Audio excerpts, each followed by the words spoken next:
De Radio María. Un día más, con la gracia del Señor, proseguimos el comentario del Catecismo de nuestra Madre la Iglesia. Llegamos ya al punto 2112, donde comienza hablando de la idolatría.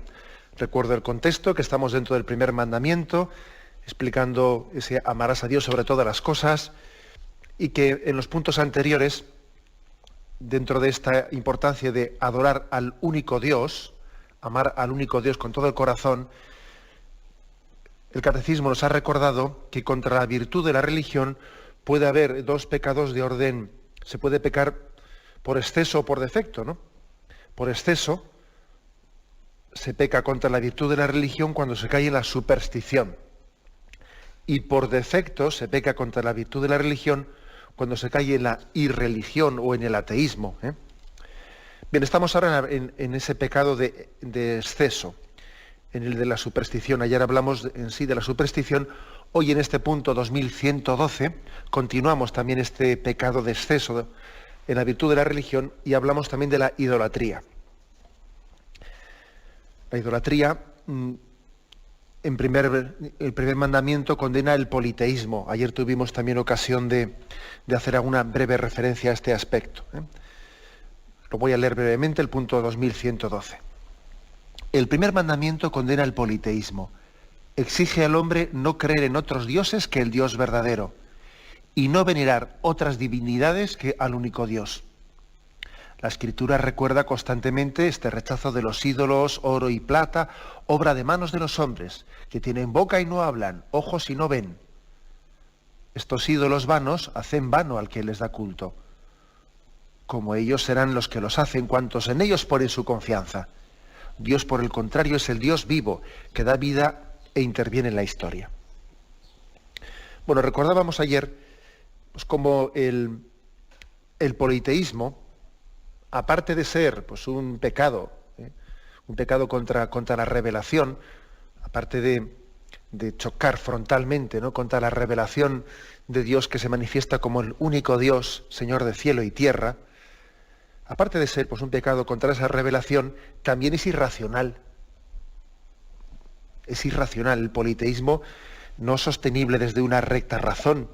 Decíamos, pues, cómo desde la recta razón uno puede descubrir que si Dios lo definimos como infinito, omnipotente, evidentemente no puede haber dos dioses. No puede haber dos dioses omnipotentes, infinitos, ¿no? Sería una contradicción. No puede existir dos infinitos. Bueno, sin embargo, aunque el politeísmo sea irracional, es curioso que en la historia del pensamiento, ¿no?, y en la historia de las religiones y en la historia de la filosofía, no ha sido precisamente la filosofía la que ha descubierto que es irracional creer en varios dioses. Los griegos, que fijaros, ahí están Aristóteles, Platón y aquellos grandes pensadores, curiosamente, pues todos ellos eran politeístas. Todos ellos eran politeístas. Allí en Atenas, como luego hablaremos de eso, en Atenas allí existían pues, altares a los distintos dioses, ¿no? O sea, desde la razón, desde la filosofía, no llegaron a descubrir, a sacar la consecuencia de que hay un único Dios, que no puede haber varios dioses, ¿no? Es verdad que ahora decimos, es que es irracional, ¿no? Es que es irracional decir que hay varios dioses. Sí, es irracional, pero fíjate que los filósofos no fueron capaces de descubrirlo, ¿no? La prueba, esto demuestra que la razón está también enferma y tocada pues, por nuestro pecado original y hace que no sea tan sencillo utilizar bien la recta razón y que nuestra razón está muy ofuscada. El pecado original hace que el razonamiento necesite también, ¿no?, de la gracia para poder ser asistido y preservado del error. Bueno, por eso también Dios tuvo misericordia de nosotros y se reveló, se descubrió, se nos dio a conocer, porque veía que nosotros pegábamos palos de ciego. Veía que el hombre, intentando conocer a Dios, pegaba palos de ciego, ¿no? Y veía que unos con buena voluntad, ¿no?, pero intentando adorar a Dios verdadero, estaban adorando un volcán. Y que otros con buena voluntad, intentando adorar a Dios verdadero, estaban adorando pues, a las criaturas, ¿no?, y estaban construyendo con sus manos dioses falsos, ¿no? Es decir, que la revelación en la historia de la humanidad, la revelación ha sido necesaria para que confesemos a Dios verdadero. Es curioso que se suele hacer una imagen una imagen de que la fe pues supone un estadio cultural más atrasado y la razón, la filosofía es un estadio cultural más avanzado, ¿no? Sí, eso queda muy bonito decirlo, es muy progre, ¿no? Entre comillas, ¿no? Pero la historia nos ha demostrado lo contrario, que tuvo que venir la revelación para decirles a los filósofos, a aquellos hombres griegos tan avanzados, etcétera, ¿no?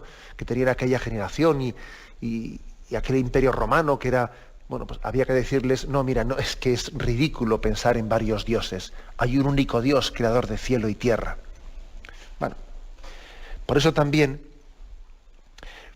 hay que decir que nosotros, a la hora de establecer un diálogo interreligioso, pues lógicamente se prioriza, sin despreciar, por supuesto, a las religiones politeístas, ¿no?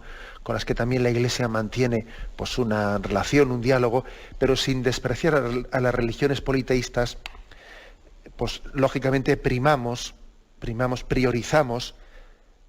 la relación con las religiones monoteístas, con las que quieren en un único Dios, ¿no? Y tres son las grandes religiones monoteístas, ¿no? El judaísmo, el cristianismo y el islam.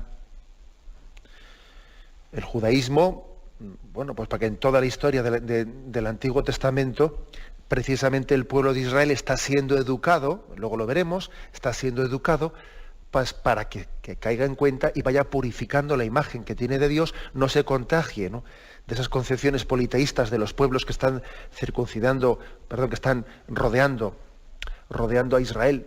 Israel era un pueblo monoteísta rodeado totalmente, ¿no? Era como un islote rodeado de culturas politeístas, ¿no? Y fue una auténtica lucha conservar ese monoteísmo en medio de culturas tan politeístas. O sea que hay la historia de la religiosidad de Israel es heroica, ¿eh? Es heroica porque es luchar contra viento y marea.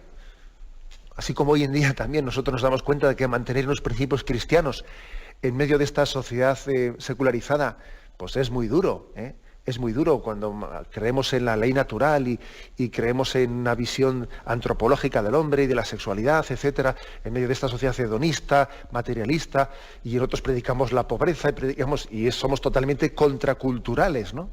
Contraculturales predicando el consejo evangélico de la pobreza, pues tú verás, en medio de este mundo tan materialista, ¿no? Contraculturales hablando del consejo evangélico de la castidad, ¿no?, de la virtud de la pureza. Totalmente contraculturales somos, ¿no? Bueno, pues es que no pensemos que cualquier tiempo pasado fue mejor, porque el propio Israel tuvo que abrirse paso también, ¿no? Y tuvo que ir educando en el monoteísmo en medio de unas culturas, bueno, con una serie de deidades y divinidades, los cananeos, etcétera, ¿no? Pues que marcaban unas imágenes de la divinidad totalmente diferentes y opuestas, ¿no? Eran unos politeísmos y era de alguna manera un tipo de religiosidades en las que casi se estaban expresando las propias pasiones. A veces el hombre, en su deformación continua de la imagen de la divinidad, a veces ha llegado a hacer dioses que son proyecciones de las propias pasiones. Entonces, pues el Dios si uno tiene una pasión, pues una pasión descontrolada, ¿no?, o sea, hacia la comida, pues el Dios que se está pegando el atracón de comida. Si uno tiene una pasión descontrolada hacia la sexualidad, pues el Dios del sexo y del amor. Si uno tiene una pasión descontrolada, es curioso. A veces, puestos a degenerar, en la historia de las culturas, se ha llegado también a hacer no únicamente un politeísmo, sino también unas imágenes de dioses que son proyecciones de las propias pasiones y de los propios pecados, ¿no? Como una especie de dioses que el dios de la guerra, el dios de no sé qué, el dios de no sé cuántos, ¿no? Bueno, pues decía que tres son las grandes religiones monoteístas, ¿no? El judaísmo, el cristianismo y el islam. Y además, si afinamos un poco, me habéis escuchado en este programa más de una vez, que en el fondo el judaísmo y el cristianismo no son dos religiones, sino que el cristianismo es el cumplimiento de lo que estaba prometido en el judaísmo. O sea, que no es otra religión. Jesucristo no vino a romper con el judaísmo, no, vino a darle cumplimiento a lo que estaba prometido, que llegaría un Mesías, etcétera, etcétera. Y el Islam, hay que decir que nació pues desde una serie de sectas heréticas cristianas, que fueron las que Mahoma había conocido. O sea, Mahoma no conoció al cristianismo fiel, sino conoció una serie de sectas heréticas en aquel lugar, a partir de las cuales se fue formando el Islam. O sea que hay que decir que de las tres religiones monoteístas, en el fondo vemos que no hay más que han partido de una única revelación. La única revelación, pues, hecha con el pueblo de Israel. Y el tema del Islam, pues, no dejó de ser una cierta degeneración nacida en el entorno de unas herejías cristianas que estaban allí, pues, en aquellos lugares, pues, un poco recluidas, ¿no? Bueno, en resumen, la importancia de enfatizar el monoteísmo sobre el politeísmo. Hay una gran diferencia básica, sustancial, porque cuando el hombre cree en varios dioses, cuando el hombre tiene una pluralidad de divinidades, ¿no? Pues tiene una imagen infantilizada de Dios, una imagen infantilizada, una imagen primitiva. Me contaba un sacerdote que había estado allí en Japón, que entraba a visitar un templo sintoísta y que le llamó la atención una muchacha que iba visitando, o sea, que iba rezando los distintos altares de los dioses, iba rezando en uno y en otro, y entonces que al llegar a cada altar hacía una profunda inclinación, y a él le llamaba la atención y decía: mira con qué unción están rezando, ¿no? Qué ejemplo nos dan de unción, de interioridad. Pues sí, es verdad, ¿no? Ella dice que ante cada altar, pues, se agachaba, hacía una profunda inclinación, daba unas palmadas, y después de dar esas palmadas comenzaba unas oraciones, ¿no? Seguía al siguiente altar, después de haber terminado la oración, se inclinaba, daba otras palmadas y hacía otra oración. Y entonces este sacerdote se acerca a aquella joven japonesa, ¿no? Y le pregunta, ¿por qué? Le preguntaba en inglés, ¿por qué tiene esa costumbre de, al rezar, dar esas palmadas antes de comenzar la oración? Y ella dice que le respondió: es que igual los dioses están dormidos y hay que despertarles antes de empezar a rezar para que me escuchen, ¿no?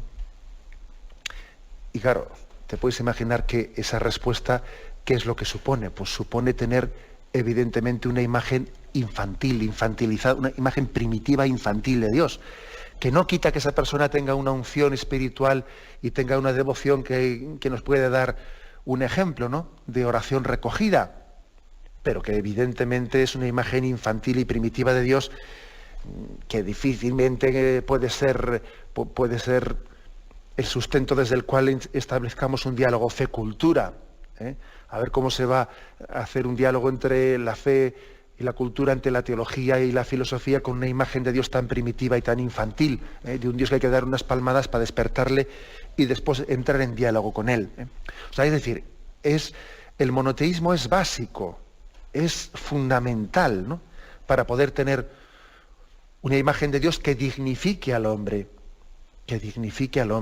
Por eso Dios se reveló, pues, para purificar tantos errores, tantas equivocaciones, muchas de ellas hechas con buena voluntad, otras igual no, también lo comentaremos después. También a veces el politeísmo ha nacido también de formas, de personas que han querido explotar el cuento, ¿no? Explotar el cuento y explotar también a las personas de buena voluntad y a los crédulos. Como también vemos a veces que existen ciertas apariciones, supuestas apariciones, pues, de la Virgen, etcétera, que están puestas también en marcha por personas con mala voluntad y con intento de engañar a las personas sencillas, ¿no? También el politeísmo a veces ha tenido ese caldo de cultivo, pero en general ha sido el error del hombre, la incapacidad de conocer a Dios por una razón enferma, herida por el pecado, la que también le ha hecho decidirse a Dios en su amor y en su misericordia, por revelarse, descubrirse y darse a conocer como el único Dios de cielos y tierra. Tenemos un momento de reflexión y continuamos enseguida. Continuamos con la explicación del punto 2112, que trata sobre la idolatría. En este punto se nos ofrecen una serie de textos bíblicos en los que se ve claramente reflejado cómo existió pues, una gran paciencia y una gran perseverancia para ir educando a Israel hacia el monoteísmo. Ese pueblo de Israel que era tan proclive pues, a adorar a falsos dioses. Bueno, no es que fuese proclive, es que había nacido en aquellas culturas, ¿no? Culturas orientales rodeadas como todas en aquel momento, no únicamente las orientales, ¿no? El politeísmo pues era la práctica mayoritaria, ¿no?, de todas las culturas antes de la revelación de Yahvé a través de Abraham. El politeísmo pues mostraba la incapacidad del hombre de conocer a Dios. Pues bien, digo que en este punto 2112 se habla de qué formas distintas Yahvé va revelándose y va hablando, va educando a su pueblo. Y yo creo que lo hace de muchas formas. Lo hace de muchas formas. A veces lo hace mediante el escarmiento. El escarmiento, actúa con dureza. Actúa con dureza, los profetas actuaron con dureza frente a las tendencias politeístas, ¿no? Por ejemplo, acordaros de aquel episodio del becerro de oro, cuando resulta que Moisés al subir al Sinaí para hacer la alianza se retrasó unos días y se encontró que el pueblo, pues impacientado, había desconfiado de Moisés y de Yahvé y se habían hecho un becerro de oro. Y entonces la ira de Yahvé viene sobre ese pueblo, que es un pueblo de dura cerviz, y Yahvé afirma en el diálogo con Moisés que quiere descargar su ira sobre ese pueblo, ¿no? Y curiosamente, fijaros, Moisés ejerce en ese momento una doble pedagogía. Por una parte, ante Yahvé, Moisés le pide paciencia, ten paciencia con tu pueblo, no enciendas tu ira contra ellos. Van a decir que los egipcios que con maldad nos sacaste de Egipto para luego hacernos morir en el desierto. Y Moisés intercede ante Yahvé para que tenga paciencia por su pueblo, ¿no? Yahvé escucha esa oración de Moisés y aplaca su ira. Pero al mismo tiempo, Moisés quiere dar una lección, un escarmiento, ¿no? Y desciende de la montaña, lanza las tablas al suelo, las rompe, y ni corto ni perezoso tomó el becerro de oro que habían hecho, lo quemó, lo molió hasta reducirlo a polvo, lo mezcló con agua y se lo hizo beber a los israelitas. Les hizo beber el agua mezclada con el polvo de oro con la que ellos habían hecho, ¿no?, el becerro de oro. Quiso darles un escarmiento. O sea que es maravillosa la imagen de Moisés, que por una parte es el hombre que intercede ante Dios diciendo ten paciencia de este pueblo, que mira que están dando palos de ciego, ¿no? En cuanto que les dejamos un rato sueltos, les dejamos un rato solos y ya están haciéndose falsos ídolos, ¿no? Ya están construyéndose el becerro de oro. Ten paciencia con ellos, ¿no? Han estado tan mal habituados en Egipto, ¿no?, rodeados de aquella cultura llena de un politeísmo y de falsos dioses. Ten paciencia con ellos, pero al mismo tiempo es duro con Israel. Y les hace ese escarmiento. Bueno, a veces de esta forma, ¿no? Otras veces también utilizando una pedagogía de ridiculización. También esto es frecuente en muchos textos de la Sagrada Escritura, como los profetas les quieren pedagógicamente hacer entender al pueblo que es ridículo entender que esos ídolos sean verdaderos dioses. Tienen boca y no hablan, tienen ojos y no ven, tienen oídos y no oyen, tienen nariz y no huelen, tienen manos y no palpan, tienen pies y no caminan. Todo esto está en ese Salmo 115, ¿no? Está de alguna manera llamando la atención, pero no se des cuenta que esto es ridículo. Aquí nos ofrecen algunos textos más, ¿no? La Escritura. Por ejemplo, en Isaías 44, elijo algunos de los textos que propone este punto del catecismo. En Isaías 44, dice, el escultor tallista toma la medida, hace un diseño con el lápiz. Está hablando de cómo estáis ahí venerando una imagen de un dios, Pero ¿no os dais cuenta que esa imagen de ese Dios, un escultor la ha tallado? ¿O pensáis que ha venido del cielo y la ha traído un ángel?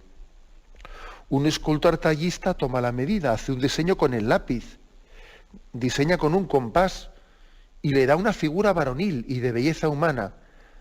Tala un cedro o un roble o una encina y con ella fabrica tal cosa. Es decir, está de alguna manera diciendo, y con esa misma madera, con lo que ha hecho ese falso Dios, después va a hacer, dice curiosamente, ¿no? Echará mano de la misma leña para calentarse y enciende la lumbre para cocer el pan. O hace también un Dios con la misma leña. Fijaros cómo está ridiculizando este texto de Isaías, pero no os dais cuenta que esos dioses que se veneran en altares, ¿no? Esos falsos dioses, están hechos por manos humanas y están hechos de elementos que al mismo tiempo que con esa madera he hecho ese Dios ante el que yo me estoy postrando y venerando, ¿no? Con la madera que me sobró después he hecho fuego y he estado cociendo y amasando el pan. ¿No os dais cuenta que eso es ridículo? Bueno, es curioso ver, ¿no? Ver cómo los profetas quieren abrir los ojos de Israel ante esa tendencia que tenían a construir falsos altares para venerar a dioses hechos de manos humanas, ¿no? Por ejemplo, en Jeremías 10, también dice aquí, un madero del bosque, obra de manos del maestro, que con el hacha lo cortó. Con plata y oro embellecen esa madera, con clavos y a martillazos sujetan para que no se menee. Son como espantajos. Tienen que ser transportados esos dioses porque no andan. No les tengáis miedo porque no hacen ni bien ni mal. Fijaros lo que dice en Jeremías. Pero no os dais cuenta que eso es ese supuesto Dios que le han puesto oro y plata no hace nada. Y tiene que ser transportado porque no anda. No les tengáis miedo, no hacen ni bien ni mal. O sea, los profetas se están ridiculizando. ¿No os dais cuenta que eso es ridículo? Y también hay casos, como los que antes yo citaba, casos en que los profetas tienen que abrir los ojos a quienes eran engañados en su credulidad. Porque también muchas veces el politeísmo ha sido motivo se ha abusado de las personas de buena voluntad y se les ha engañado, ¿no? Se les ha engañado. Antes hablaba yo de cómo también nosotros a veces hemos sido testigos de supuestas visiones de la Virgen y no sé qué, que alguna persona está explotando la buena voluntad y haciendo incluso allí pues hasta artificialmente, ¿no? Pues supuestas imágenes de luces y de cosas para que la gente de buena voluntad sea engañada. Bueno, eso ha ocurrido. También, por ejemplo, ha ocurrido lo mismo, tenéis aquí en el libro de Daniel, capítulo 14, donde habla de Ciro el persa, ¿no? Y estaba Daniel allí en el exilio, y Daniel en aquel momento es un instrumento providencial para abrir los ojos, ¿no? Al rey Ciro de Persia, abrirle los ojos para que se dé cuenta que está siendo engañado por personas de mala voluntad. Leo el texto porque es que es muy interesante, ¿eh? Es muy interesante ver este caso de un politeísmo que está unido al abuso de las personas inocentes, ¿no? Bueno, pues dice, Daniel era comensal del rey y más honrado que ninguno de sus amigos. Tenían los babilonios, están ahí en Babilonia, un ídolo llamado Bel. O sea que este era un falso, pues un ídolo de madera embellecida, y allí lo tenían reservado, con el que gastaban cada día 12 artabas de flor de harina, 40 ovejas y 6 medidas de vino. Es decir, era un Dios que ellos en su credulidad pensaban que comía, y entonces todos los días había que darle pues un montón de trigo, ovejas y 6 medidas de vino para que el Dios comiese. Claro, el Dios no comía delante de ellos, comía cuando se quedaba a solas, ¿no? Le metían la comida y luego esa comida desaparecía. Y la gente de buena voluntad se lo creía. Es más, el rey Ciro se lo creía, el rey Ciro de Persia. Había sido educado en esa tontería desde pequeño y bueno, el rey también le veneraba y todos los días iba a adorarle. Daniel, en cambio, adoraba a su Dios. El rey le dijo, ¿por qué no adoras a Bel? Él respondió, porque yo no venero a ídolos hechos por mano humana, sino solamente al Dios vivo que hizo cielo y tierra y que tiene poder sobre toda carne. Díjole el rey, ¿crees que Bel no es un Dios vivo? ¿No ves todo lo que come y cuánto bebe a diario? Daniel se echó a reír. Oh rey, no te engañes, dijo. Por dentro es de arcilla y por fuera de bronce, y eso no ha comido ni bebido jamás. Entonces el rey, montando en cólera, mandó llamar a sus sacerdotes y les dijo: si no me decís quién es el que come ese dispendio, moriréis. Pero si demostráis que el que lo come es Bel, o sea, ese Dios, morirá Daniel por haber blasfemado contra Bel. Es decir, Ciro, el rey Ciro dice: vamos a ver si es verdad eso de que este Dios Bel, al que les damos todos los días tanto trigo y tantas ovejas y tanto vino, come o no come, ¿no? Bueno, Daniel dice al rey: hágase según tu palabra. Eran 60 los sacerdotes de Bel, sin contar las mujeres y los hijos. El rey se dirigió pues con Daniel al templo de Bel, y los sacerdotes de Bel le dijeron: mira, nosotros vamos a salir de aquí. Tú, oh rey, manda poner la comida y el vino mezclado, luego cierra la puerta y séllala con tu anillo. Si mañana por la mañana, cuando vuelvas, no encuentras que Bel se lo ha comido todo, moriremos nosotros. En caso contrario, morirá Daniel, que nos ha calumniado. Estaban ellos tranquilos porque se habían hecho una entrada secreta debajo de la mesa y por allí entraban normalmente a llevarse las ofrendas. En cuanto salieron y el rey depositó la comida ante Bel, Daniel mandó a sus criados que trajeran ceniza y la esparcieran por todo el suelo del templo, sin más testigo que el rey. Luego salieron, cerraron la puerta, la sellaron con el anillo real y se fueron. Los sacerdotes vinieron por la noche, como de costumbre, con sus mujeres y sus hijos, y se lo comieron y bebieron todo. El rey se levantó muy temprano y Daniel con él. El rey le preguntó: Daniel, ¿están intactos los sellos? Intactos, oh rey, respondió él. Nada más abierta la puerta, el rey echó una mirada a la mesa y gritó con alta voz: grande eres, Bel, y en ti no hay engaño alguno. Daniel se echó a reír y, deteniendo al rey para que no entrara más adentro, le dijo: mira al suelo y repara lo que son estas huellas. Veo huellas de hombres, de mujeres y de niños en esta ceniza esparcida, dijo el rey, y montando en cólera mandó detener a los sacerdotes con sus mujeres y sus hijos. Es decir, fijaros un caso concreto en el que el politeísmo también estaba unido a la mala voluntad de aquellos sacerdotes de ese culto falso a ese dios llamado Bel, que explotaban el cuento de que ese dios comía y todos los días había que darle no sé cuánto trigo y vino, etcétera, y se lo quedaban ellos, ¿no? Tenían hecho ahí un pequeño truco de que entraban por dentro, entraban por el interior, quitaban los alimentos y claro, y se supone que allí solamente había estado ese dios Bel comiendo, hasta que Daniel desenmascara, ¿no?, esa engañufla, bueno, pues con esa especie de pequeña trampa de haber puesto ceniza en el suelo para que se notasen las huellas de los sacerdotes cuando habían salido. Bueno, es curioso ver cómo en la historia del Antiguo Testamento existe un desenmascarar el politeísmo y un purificarnos de él. Un purificarnos de él de muchas formas. Hasta el punto de que se llega al libro de la sabiduría, y en el libro de la sabiduría se concluye lo siguiente. Bien, pero tenemos ahora, veo que tenemos el tiempo, antes de comentarlo, tenemos un momento de reflexión. Continuamos explicando el punto 2112. En él se habla de la idolatría y de la larga lucha y el largo camino, ¿no?, que llevó el pueblo de Israel para purificarse del politeísmo y para adorar al único Dios verdadero. Israel fue el instrumento de Dios para que el mundo creyese en el Dios verdadero. Bien, y decía que los profetas de muchas formas fueron educando a Israel y purificándole de esa tendencia politeísta que tenía. Lo hacían a veces con escarmientos, como el que hemos contado de Moisés, también intercediendo a Dios y pidiendo misericordia. También ridiculizando, ¿no?, y mostrando ante el pueblo qué ridículo es el creer en dioses que son hechura de manos humanas, dioses hechos por hombres, ¿no?, que son elementos humanos que a los que les estamos llamando Dios, ¿no?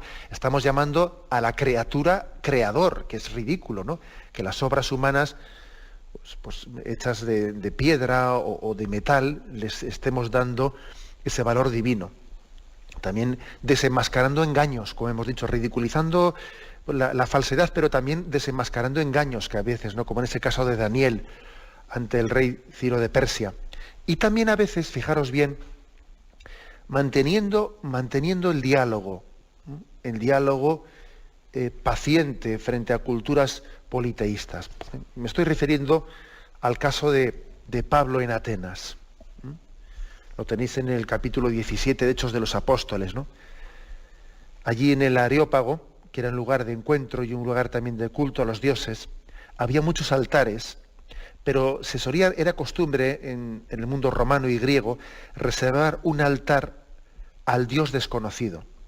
Lo hacían pues por si acaso, porque pues, ellos decían, hombre, a ver si se nos va a enfadar alguna divinidad a la que no le tenemos puesto ningún altar, igual se enfada con nosotros y descarga su cólera contra nosotros. Por si acaso, siempre vamos a añadir un altar que diga al Dios desconocido, y así nos curamos en salud. No vaya a ser que venga aquí a un Dios y se enfade, porque esté envidioso de que les hemos adorado a estos y a él no. Fijaros también lo que supone la ridiculez del politeísmo. Bueno, pues en aquel contexto, Pablo visita Atenas y entiende pues que igual que no es prudente, pues puede ser no prudente en ese contexto cultural hacer lo que hizo Moisés, de sencillamente derribar todos los altares y reducirlos a polvo, etcétera. Bueno, entiende que está en otro contexto distinto, el ateniense, y que aquí tiene que, predicar el monoteísmo mediante un diálogo y también un mostrarles la veracidad de que en ese altar que ellos reservan al Dios desconocido, en el fondo, está la clave de la auténtica religiosidad. Y el discurso de Pablo es precioso, ¿no? Atenienses, veo que vosotros sois, por todos los conceptos, los más respetuosos de la divinidad, pues al pasar y contemplar vuestros monumentos sagrados, he encontrado también un altar en el que estaba grabada esta inscripción, al Dios desconocido. Pues bien, lo que adoráis sin conocer, eso os vengo yo a anunciar. El Dios que hizo el mundo, el cielo y la tierra, que no habita en santuarios fabricados por mano de hombre, ni es servido por manos humanas, como si de algo estuviese necesitado, el que a todos da la vida, el aliento y todas las cosas, él creó de un solo principio todo linaje humano, etcétera, etcétera, etcétera, ¿no? Bueno, es decir, comienza la predicación del un único Dios verdadero. Él no necesita santuarios fabricados por los hombres, ¿no? Ni es servido por las manos humanas. ¿O qué pensáis, que le vais a dar de comer a Dios? Etcétera, etcétera. Es precioso ver también cómo Pablo echó mano, ¿no?, de esta forma de purificar el politeísmo de los griegos. Si a veces también se echa mano pues también del escarmiento incluso duro, también se echa mano aquí de ese diálogo paciente y prudente. Y quizás la conclusión de todo ello está en el libro de la sabiduría, donde en el libro de la sabiduría, que ya es de los últimos libros del Antiguo Testamento, se habla de cómo existe una culpabilidad en el politeísmo, de cómo el hombre ha sido creado por Dios también con esa llamada a conocer al único Dios verdadero. Dice aquí Sabiduría 13, 1, 15. Sí, vanos por naturaleza son los hombres en quienes había ignorancia de Dios y no fueron capaces de conocer por las cosas buenas que se ven aquel que fue el creador y el artífice de las cosas buenas. Es decir, que nosotros tenemos la responsabilidad de ser capaces de conocer al Creador a través de las criaturas. Y sin embargo, dice el libro de la Sabiduría, hemos sido cautivados por la belleza de las criaturas y les hemos llamado dioses. Hemos llamado Dios a la criatura en vez de al Creador. Y aquí dice que somos inexcusables. Por tanto, son inexcusables los que no han conocido a ese único Dios verdadero. Bueno, como veis, aquí hay todo un proceso un largo proceso en esa educación del pueblo de Israel. Y finalmente, fruto de todo este recorrido, hay que decir que frente a esta denuncia del politeísmo, de los falsos dioses, a esa denuncia continua y constante, no únicamente los profetas están insistiendo en qué no creemos, sino también están diciendo en qué creemos. Dios, por el contrario, es el Dios vivo. Nosotros creemos en el Dios vivo y verdadero, no en un Dios muerto, no en un Dios que es una imagen artificialmente creada por el hombre, ¿no?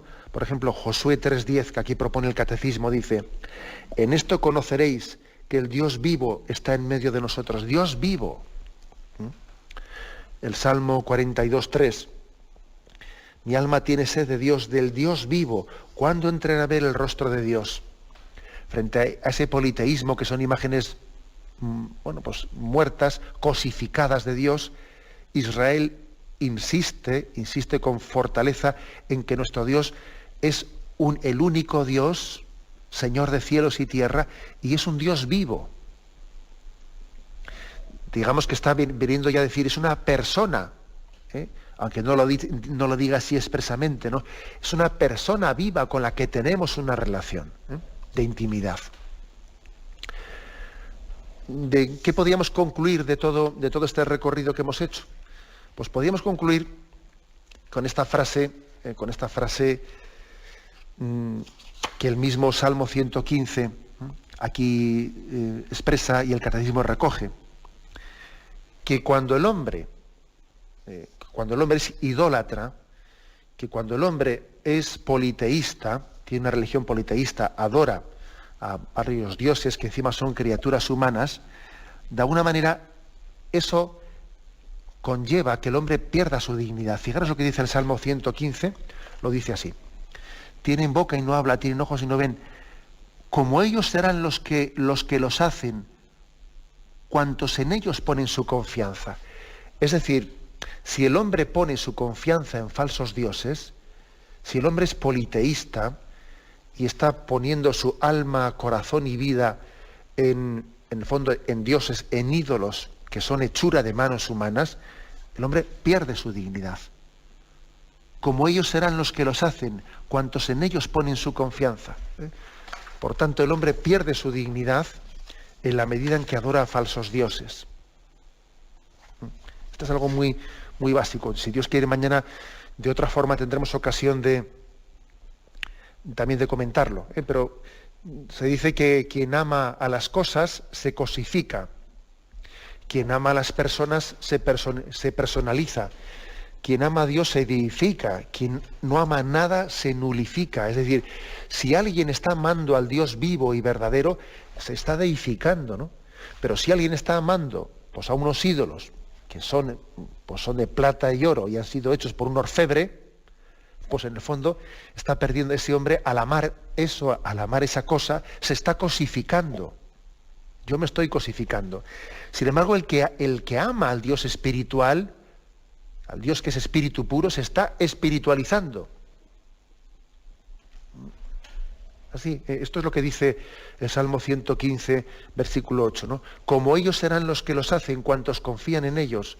Si tú haces y adoras dioses que son de plata, de oro, de madera, tú te estás cosificando, porque estás entregando tu amor y tu vida no al Dios espíritu puro, no, se estás entregando a las criaturas humanas y estás perdiendo tu dignidad. Es lo que dice aquí el Salmo 115.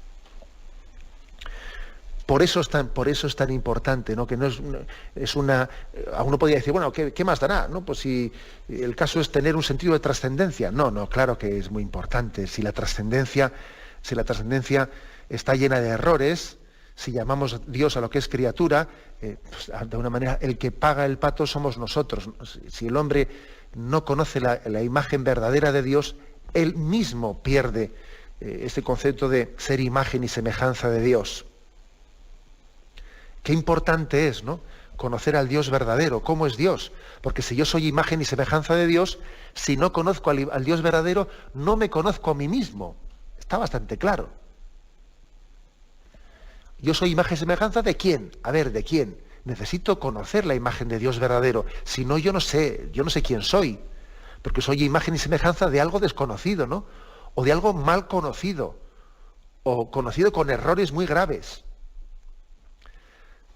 Por tanto, es importantísimo conocer a Dios.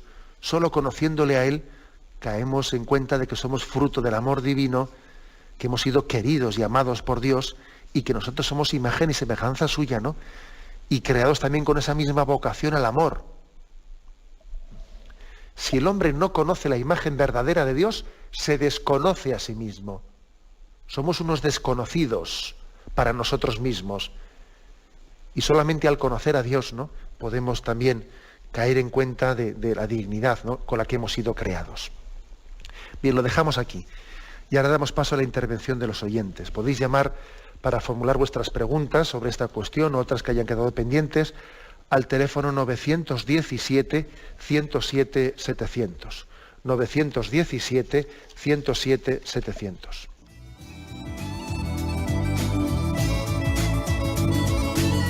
¿Le gustaría tener sus programas favoritos de Radio María en CD o DVD? Ahora es posible.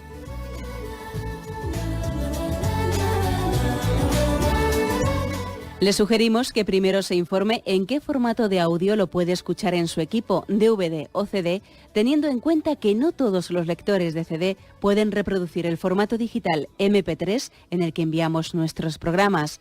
Y luego, si quiere en su casa esos programas que tanto le gustan, solo tiene que escribir una carta a Radio María, Paseo Lanceros 2, primera planta, 28024, Madrid, indicando si lo quiere en CD o DVD y cuántos programas. También le rogamos que escriba su nombre, dirección y no se olvide de facilitarnos un teléfono de contacto para cualquier duda que nos surja.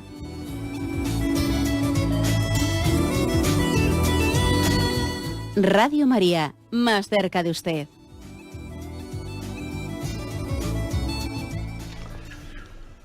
Sí, buenos días, ¿con quién hablamos? Hola, buenos días. Mire, llamo desde Madrid. Adelante. Voy a intervenir, aunque tampoco va relacionado con la explicación de hoy. Yo soy una persona separada, que hablé con usted la semana pasada y entonces me alivió mucho diciendo que los sufrimientos de los separados también Dios los coge. Pues ahora mi pregunta es muy concreta porque me surge otra nueva pregunta. Quiero saber qué diferencia hay entre separación y divorcio. Yo estoy separada, ahora me dicen que si hay un divorcio hay unos trámites más fáciles. Yo, si me tengo que alejar de mi comunión, de mi misa, de todo lo que me está ayudando, no creo ni que lo tendría que pensar siquiera, pero quiero su ayuda, quiero que me diga si yo, divorciándome, me tengo que separar de la Iglesia, tengo que prescindir de mi comunión diaria y de mi vida que lleva toda la vida. Muchas gracias, mi Señor. De acuerdo. Vamos a ver, nosotros no creemos en el divorcio, porque el divorcio de alguna manera es una ruptura de un compromiso, supuestamente quedando libre para un posterior compromiso, ¿no? Por lo tanto, el divorcio entendido de esta manera pues es inadmisible para un cristiano, ¿no? Ahora, es cierto que la legislación española puede ocurrir que aunque una persona no quiera el divorcio, sin embargo, la otra parte, llevando las cosas hasta el final, le imponga el divorcio. Eso en la legislación puede ocurrir, que yo no pido el divorcio, yo pido únicamente la separación, pero claro, la otra parte, aunque sea más costoso y tarde un poco más de tiempo, si no tiene mi colaboración, finalmente acabe consiguiendo el divorcio. Luego, claro, si él consigue el divorcio, yo también estoy divorciado, porque claro, es así. En este caso, evidentemente, uno no tiene tal culpabilidad, porque el divorcio...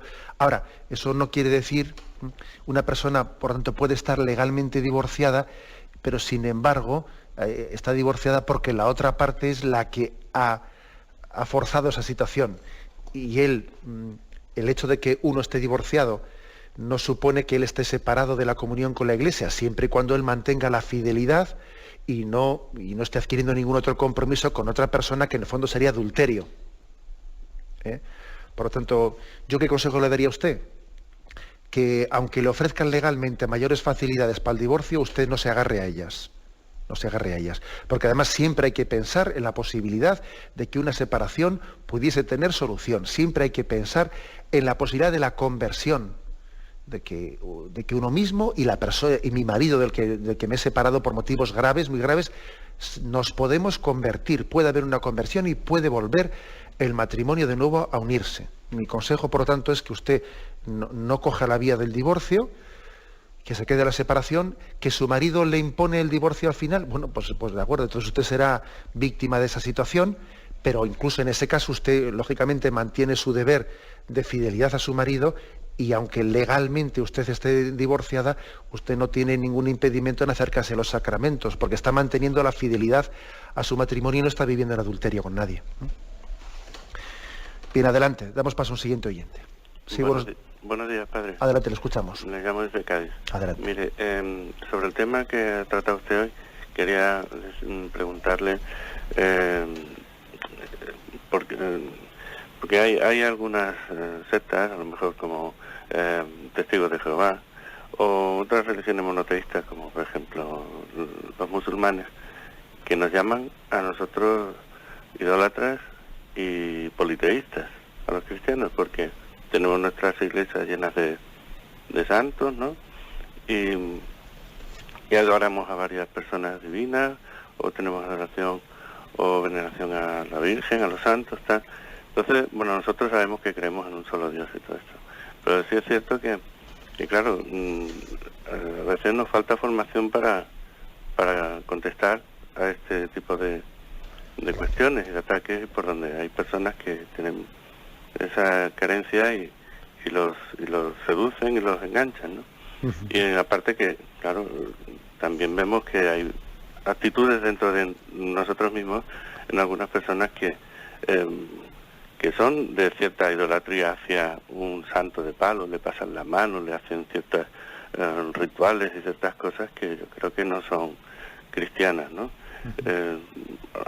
Yo particularmente creo que me siento más a gusto en las iglesias que están más sencillas y que hay más austeridad y no hay tanto... podría prescindir perfectamente de todo ese tipo de historias, ¿no? Pero, ¿qué me dice usted de esto? De acuerdo, vamos a ver. Yo le diría que es que hay que distinguir radicalmente entre lo que es la adoración y la veneración.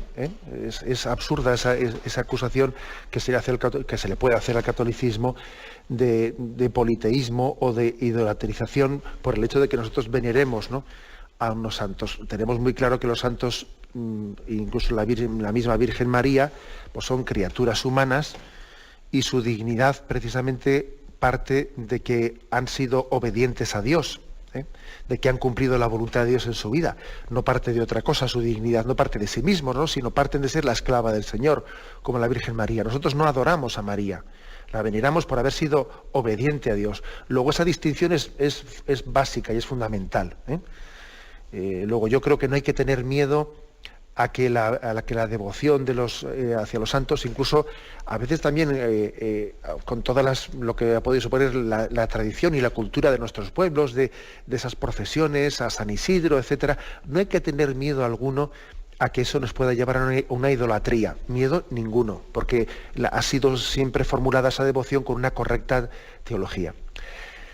Ojo, yo también le respondería a estas personas que existe también el peligro contrario, que es el de los iconoclastas. O sea, es decir, el peligro de que ellos también estén negando una necesidad que tiene el hombre, que es de carne y hueso, también de representar humanamente, ¿no?, de representar la divinidad sin que eso suponga para nosotros en absoluto una idolatría.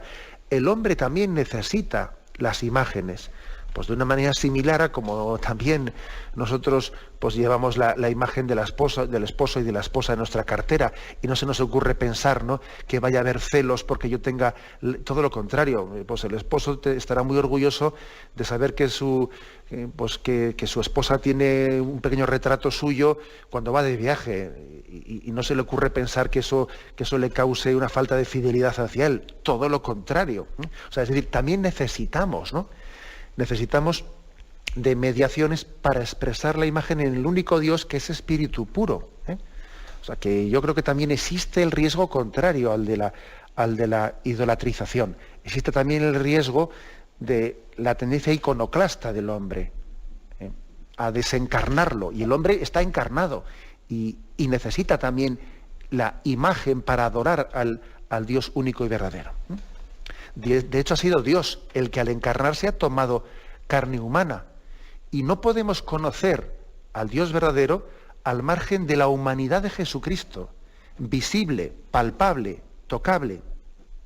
O sea, también este es otro aspecto que hay que decir para rebatir esas cosas que se dicen. Bien, o sea, brevemente damos paso a una última llamada. Sí, buenos días, le escuchamos. Buenos días. Buenos días. Una pregunta relativa a lo que estaba comentando ahora. Uh-huh.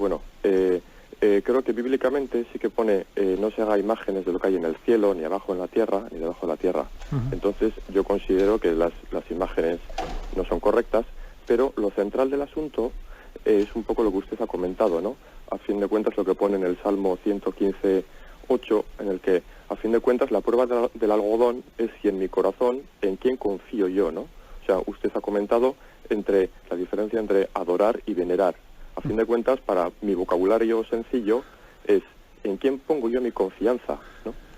Yo creo que esa es la prueba del algodón, si confío en Dios o en alguien que le puedo llamar venerar, pero a fin de cuentas, si realmente estoy depositando mi confianza solo en Dios. Gracias. Y también podemos decir que uno puede poner su confianza en un santo, pero como mediación. Confío en que un santo intercede por mí ante Dios. La confianza plena y absoluta se pone en Dios. La confianza, uno puede tener confianza en un santo. Hombre, sí, como también podemos tener confianza uno en otros, ¿no? No estamos llamados a desconfiar, pero sabiendo que la bondad de una persona santa proviene de Dios, que puede tener también una vocación recibida de Dios para ser también instrumento suyo. Insisto en que las imágenes, el hecho de que la Sagrada Escritura en algún momento determinado podemos leer textos que dicen no hagáis figuras humanas de Dios, también hay que entender ese texto a la luz de la encarnación. O sea, Dios mismo ha tomado carne humana. Jesucristo es el Dios vivo encarnado, visible, palpable, tangible. Con lo cual, digamos, no cabe interpretar ese no os hagáis imágenes humanas en el mismo sentido en el Antiguo Testamento y en el Nuevo Testamento. Después de la encarnación, Él se ha hecho visible. Eso no lo olvidemos. No se puede, por lo tanto, en el Antiguo y el Nuevo Testamento hablar en el mismo sentido de esa visibilidad de Dios. Me despido con la bendición de Dios Todopoderoso, Padre, Hijo y Espíritu Santo. Alabado sea Jesucristo.